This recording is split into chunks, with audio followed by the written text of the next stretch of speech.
Hey, Student Life family. My name is Jared Shingleton, and I serve as the director of Student Life Camp and Student Life Kids Camp. And I have with me today Sarah Barber, who serves on our team as one of our coordinators. Now, in this video, Sarah and I are going to walk you through the Student Life participant list process. Now, we realize that this can often be a daunting part of camp preparation, but we are here to help. Our participant list system includes an initial landing page showing you everything from your current registration number to important deadlines, all in one easy view. This is how you will access your participant list. Your landing page can be accessed from studentlifecamp.com/myregistration or studentlifekidscamp.com/myregistration. The buttons at the top of the screen offer several helpful actions, but we're going to focus on the button titled Participant List.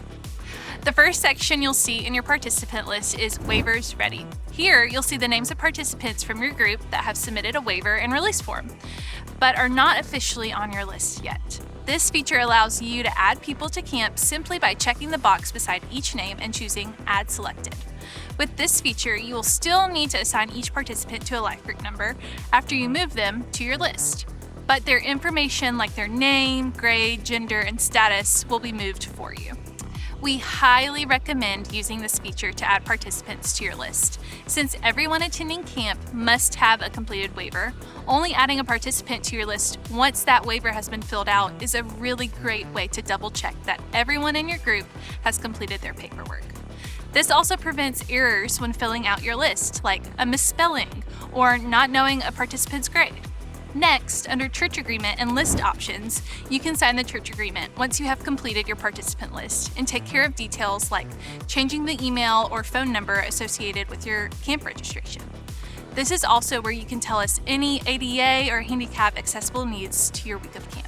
And finally, the Quick Add section provides a space for you to add names to your participant list one by one. Simply add the required information and click Add. As a note, misspelled names or incorrect grades will not match appropriately with waivers. If you see a waiver that has been received but is not matching to your participant entered on the list, ensure that the legal name is spelled correctly and that the grade matches with the corresponding waiver on the participant list. To modify an existing participant, click the Edit Participant List option. This will open your entire list for editing. When finished, click Exit List Editing. All right, we're going to dive into the actual participant list section. This is where, through whatever means you choose to fill in your participant information, your final list will be created. And remember, we highly recommend using the Waivers Ready feature. So let's talk about life group numbers. Life group numbers are assigned based on how you would like your group to be divided into life groups at camp. Now, life groups are made up of only students from your group. We recommend keeping these groups between 8 and 12 people, and each group must include an adult life group leader, or LL, as it appears on your status dropdown.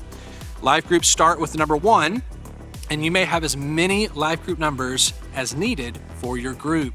Once you have everyone in your group accounted for, all required information assigned, and don't forget to include yourself on the list, you can click the Send Completed List button to lock in your list. You're required to lock in your list no later than 14 days before camp or 35 days for Student Life Camp at the Smokies. You'll notice we've left the room number column blank.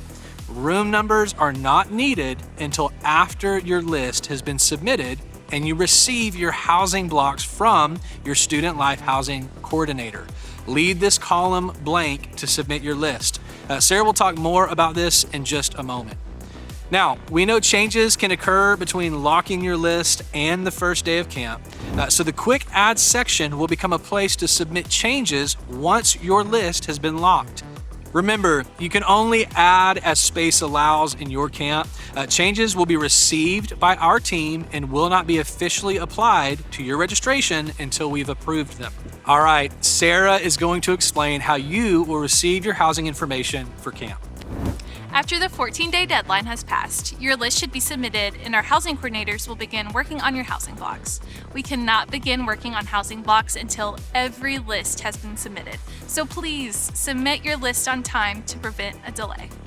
You will receive an email around 7 to 10 days before camp letting you know that your housing blocks are ready. Your participant list will now show your housing type, the amount of pillows provided, and the actual room numbers you have been assigned. You can then use that information to assign each person on your list to a room number.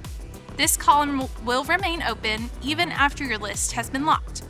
You may not edit any other fields without submitting a change request or requesting a change through your housing coordinator. Please note that you must have your room assignments completed no later than 2 days before camp. Some locations do require room assignments to be completed earlier than 2 days. Our staff will be sure to communicate to those groups when the assignments are due. Thank you for helping us have great relationships with our locations by completing those on time. Please note that you are responsible for giving each participant on your list an assigned room number. Student Life staff cannot assign those for you, but we are available to help answer any questions you may have. Jared is going to wrap us up with going over the final 2 columns on the participant list. You might have noticed these columns are not available to edit at any point. Now, the church agreement column, labeled CA, will change all your adults to received once the church agreement has been signed. You will see waiting by each adult's name until that form has been submitted. Campers will show a NA. This form can be found on your camp landing page or in your church agreement section of the participant list, and it cannot be submitted until you submit your final participant list. Should you add new adults to your participant list after submitting the form, simply click the link again to re-sign the form to include the new names.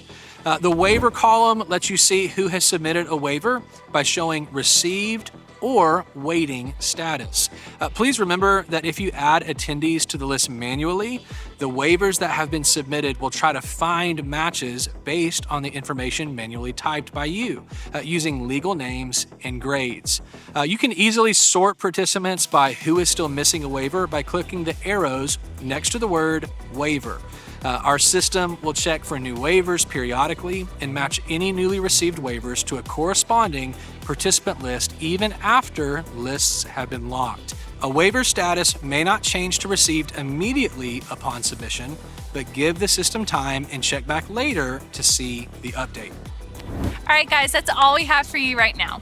Our camp support coordinators and housing coordinators will be with you every step of the way in this process. That's right. Now listen, reach out to us with any questions you've got. We cannot wait to see you at camp this summer. Bye, everybody. Bye, guys.